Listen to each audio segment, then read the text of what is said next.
Ladies and gentlemen, Kristine here with Young PR Pros again, and I'm here with Dan Tisch at the CPRS National Conference. So thanks for sitting down with me. It's my pleasure. So first thing, so Dan Tisch, his title is Global Alliance for Public Relations and Communications Management. I'm really interested in this Global Alliance thing, and one of the things you talked about in your welcome speech this morning was the Holy Grail of communications. What is the Holy Grail?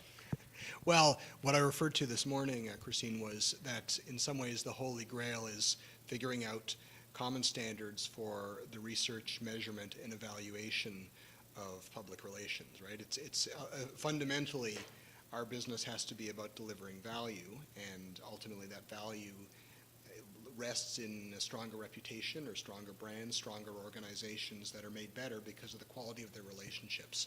And so that's one of many things that we're working on globally. One of the things you mentioned during your little talk was this thing called the Melbourne Men Date. Yep. Please elaborate on that.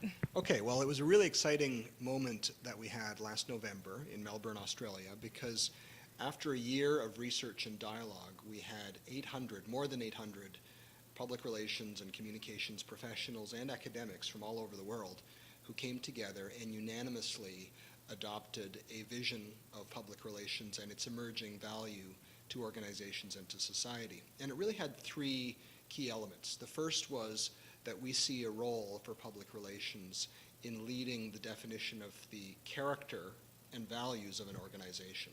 The second was building a culture of listening and engagement, frankly with the emphasis more on the listening than the engagement, because we do many organizations do engagement well, but how many really listen well?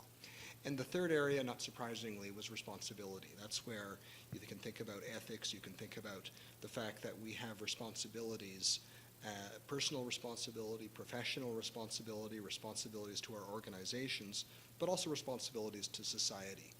And there I think there's a real opportunity to really embed sustainability in the thinking of modern organizations. So one of the things that I'm doing here at the conference is I'm trying to answer this question. As you've mentioned, we're trying to get to the standard, right? And the reason why is we may still have this negative stereotype hanging over some of our heads in public relations and communications. So one of the things that I want to do is I want to answer or get the answer of how can young professionals today strive for these international standards? How can we strive to make public relations and communications reach that holy grail and make it a really respectable and responsible industry? Yeah, well, I think, Kristine, it's a really critical question, right? And I think part of it, flows from the fact that too often we define ourselves in terms of what we do. So, for example, we look after media relations or we look after social media, right? Rather than talking about the value of what we do, right? Organizations today, in contrast to 40 years ago when I was a kid, back then, most of an organization's value, a typical company's value, lay in hard assets and could be traced back to its finances. Now, more than 80% of a typical company's value rests in intangibles. Well, reputation is an intangible, right? The reputation is an outcome of relationships.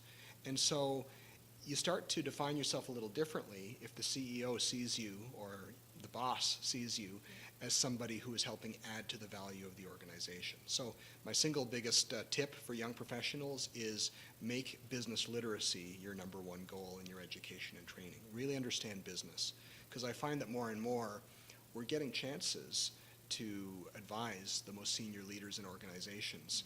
But the question is, once we get the chance, are we up to the job? Well, thank you so much for sitting down with me.